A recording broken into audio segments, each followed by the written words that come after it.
Now at this point, it is going to require you to verify your identity with a photo of your ID and face to continue. So when you do look to send or receive crypto, this is when it's going to have you do the most in-depth form of identity verification. So we're going to click on the blue continue button and start these steps. So it's now going to have us complete the identity verification steps, starting off with taking a picture of one of the following options, either a driver's license, a state ID, US passport, or permanent resident card. I'm going to be doing this with a driver's license, so I'll click on that, and then you do have to allow camera access. That way you can take videos of the front and back and also of your face. At this point, you're going to line up the box here with your ID until it automatically scans, and then confirm that it's visible. And then if it's good, click on the use photo button. Then you're going to flip it over and do the same thing on the back here, scanning this and letting it auto capture.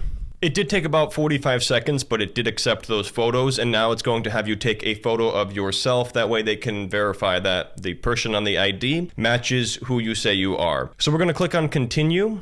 And now we're going to have to let it auto capture a picture of us. And now at this point, it's going to have you turn your face slightly to the left and then turn your face slightly to the right. And then it gives you a green check, and it's now checking over these photos, and it says this may take a few seconds. And now it's going to ask us a questionnaire here related to our Bitcoin investing. It says select the main reason you use Bitcoin, and you have a bunch of different options. We're going to say investing and click on next. It then asks you what the main source of your income is, and if you have multiple, you can select multiple. We're going to say here pay from an employer as well as investments, and then click on next.